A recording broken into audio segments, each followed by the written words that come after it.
Hello everyone and welcome to weekend reviews.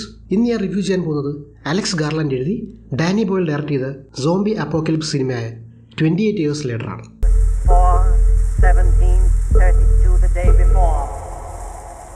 2000 തുടക്കത്തിൽ ഈ zombie സിനിമകളെ തന്നെ റീഇൻവെന്റ് ചെയ്ത സിനിമയായിരുന്നു 28 Days Later. സിലിയൻ മർഫി പ്രധാന വേഷത്തിൽ വന്ന ആ സിനിമ ഇപ്പോൾ കാണുമ്പോൾ ഒരു ലോ ക്വാളിറ്റി സിനിമയായിട്ട് നമുക്ക് ഫീൽ ചെയ്യാം.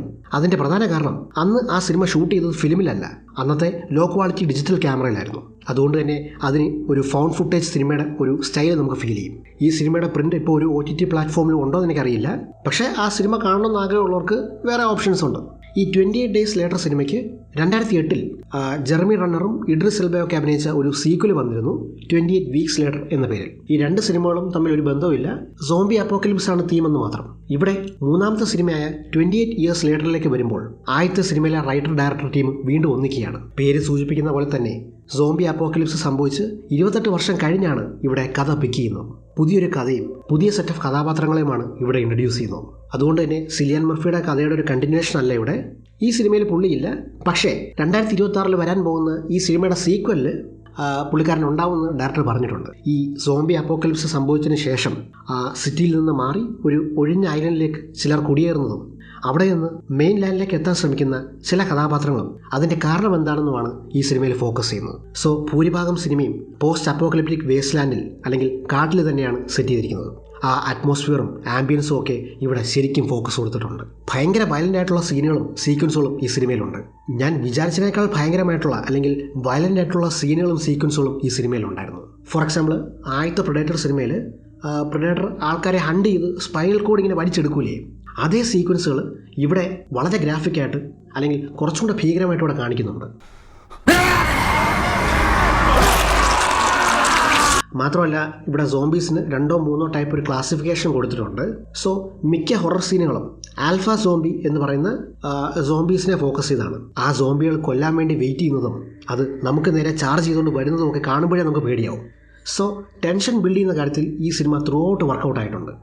ഈ സിനിമയുടെ എഡിറ്റിംഗ് സ്റ്റൈലിൽ പോസിറ്റീവും ഉണ്ട് നെഗറ്റീവും ഉണ്ട്. ഇവിടെ പോസിറ്റീവ് എന്ന് പറഞ്ഞാൽ ചില ജംപ് കട്ട്സും ട്രാൻസിഷൻസും ഒക്കെ പഴയ സിനിമയിലെ അതേ സ്റ്റൈൽ തന്നെ ഡയറക്ടർ ഡാനി ബോയിൽ കൊണ്ടുവന്നിട്ടുണ്ട്. എനിക്ക് പേഴ്സണലി ആ എഡിറ്റിംഗ് സ്റ്റൈലുകൾ വർക്കായി. ഈ സിനിമ iPhone Pro Maxൽ ഷൂട്ട് ചെയ്തതാണെന്നുള്ള രീതിയിലായിരുന്നു പ്രൊമോട്ട് ചെയ്തത്. സിനിമാറ്റോഗ്രാഫിയും വിഷ്വൽസും ഒക്കെ ഗംഭീരമാണ്, പക്ഷേ ഐഫോണിൽ ഷൂട്ട് ചെയ്തതിൻ്റെ ആ ഒരു ലിമിറ്റേഷൻ നമുക്കിവിടെ ഫീൽ ചെയ്യും. എല്ലാ സിനിമയും IMAX റേഷ്യോയിൽ ഷൂട്ട് ചെയ്യണം എന്നല്ല, ബട്ട് സ്റ്റിൽ ഇവിടെ പക്ഷേ വൈഡ് ആസ്പെക്ട് റേഷ്യോയിൽ ഷൂട്ട് ചെയ്ത് എന്തുകൊണ്ടാണെന്ന് മനസ്സിലാവും. കൂടുതൽ സീക്വൻസുകളും കാട്ടിൽ അല്ലെങ്കിൽ തുറന്ന സ്ഥലത്തായതുകൊണ്ടാണ് ആ ഒരു ലാൻഡ്സ്കേപ്പ് പൂർണ്ണമായിട്ട് കിട്ടുന്ന ചില ഷോട്ട്സും അതിലെ ഒരു ഭീകരതയൊക്കെ ഇവിടെ കാണിക്കുന്നത് ഗംഭീരമായിട്ടുണ്ട്. അതുപോലെ തന്നെ എടുത്തു പറയേണ്ടതാണ് ബാക്ക്ഗ്രൗണ്ട് സ്കോർ. ഈ സിനിമയിലെ സ്റ്റാൻഡേർഡ് പെർഫോമൻസ് എന്ന് പറയേണ്ടത് ഇതിലെ ചൈൽഡ് ആക്ടറായിട്ടുള്ള ആൽഫി വില്യംസ് ആണ്. അതുപോലെ തന്നെ ഇമോഷണൽ സീനുകളിൽ ജോഡി കോമറിൻ്റെ പെർഫോമൻസും എടുത്തു പറയണം. കുറേ നാളിന് ശേഷമായിരിക്കും ഇവിടെ ആരോൺ ടൈലർ ജോൺസണിന് കൊള്ളാവുന്നൊരു റോൾ കിട്ടിയത്. ഫസ്റ്റ് ഹാഫ് ആക്ഷൻ അല്ലെങ്കിൽ ഹൊറർ എലമെൻസിന് ഫോക്കസ് കൊടുക്കുന്നുണ്ടെങ്കിൽ സെക്കൻഡ് ഹാഫ് ഒരു ഇമോഷണൽ ആർക്ക് കൊണ്ടുവരുന്നുണ്ട്. എസ്പെഷ്യലി റാൽഫ് ഫിന്നസിൻ്റെ കഥാപാത്രം ഇവിടെ വരുന്നതോടെ. ഇനി നെഗറ്റീവ്സിലേക്ക് വന്നാൽ ഏറ്റവും വലിയ നെഗറ്റീവായിട്ട് എനിക്ക് തോന്നിയത് ഇത് ക്ലൈമാക്സിലെ അല്ലെങ്കിൽ ടെയിൽ എൻഡിലെ ഒരു സീക്വൻസ് ആണ്. അടുത്ത പാർട്ടിലേക്ക് ലീഡ് ചെയ്യുന്ന പോലെ ഒരു സീനാണത്. ആ സീൻ കാർട്ടൂണിഷായിട്ട് ഫീൽ ചെയ്തു, അത് ഒഴിവാക്കായിരുന്നു. ഞാൻ മുൻപേ മെൻഷൻ ചെയ്ത പോലെ ഈ ഫിലിമിലെ എഡിറ്റിംഗ് പാറ്റേൺ അല്ലെങ്കിൽ ആ ട്രാൻസിഷൻസ് ഒക്കെ യൂസ് ചെയ്തേക്കുന്നത് ചിലർക്ക് അല്പം ഔട്ട്ഡേറ്റഡ് ആയിട്ട് ഫീൽ ചെയ്യാൻ ചാൻസ് ഉണ്ട്. സോ ഓവറാൾ പറഞ്ഞാൽ 28 Years Later ഒരു മികച്ച സോംബി സിനിമ തന്നെയാണ്. മുൻപ് വന്ന വാക്കിംഗ് ഡെഡ് പോലെയോ അല്ലെങ്കിൽ ഡോൺ ഓഫ് ദ ഡെഡ് പോലെയൊക്കെ ഒരു റെപ്പറ്റേഷൻ ഇവിടെ നമുക്ക് ഫീൽ ചെയ്യാതെ ഇവിടെ സിനിമ സെറ്റ് ചെയ്തിട്ടുണ്ട്. നല്ല ടെൻഷനും നല്ല വയലൻസും ഈ സിനിമയുടെ പ്ലസ് പോയിന്റ്സ് തന്നെയാണ്. ഡെഫിനറ്റ്ലി ഞാൻ ഈ സിനിമ റെക്കമെൻഡ് ചെയ്യും. ഈ സിനിമയ്ക്ക് വൈഡ് റിലീസ് ഇല്ലാത്തത് സത്യം പറഞ്ഞാൽ കഷ്ടം തന്നെയാണ്.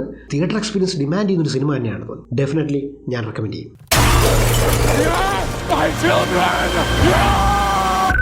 സോ ഇതാണ് എൻ്റെ റിവ്യൂ ഓഫ് 28 Years Later. നിങ്ങൾ ഈ സിനിമ കണ്ടെങ്കിൽ എന്താണ് നിങ്ങളുടെ അഭിപ്രായം എന്നുള്ളത് താഴെ കമൻസിൽ അറിയിക്കുക. അതുപോലെ തന്നെ എൻ്റെ ചാനൽ നിങ്ങൾ ആദ്യമായിട്ടാണ് വരുന്നതെങ്കിൽ ദയവായി like and subscribe to weekend reviews. അടുത്ത തവണ പുതിയൊരു വീഡിയോ ആയിട്ട് വരാം. Thanks for watching.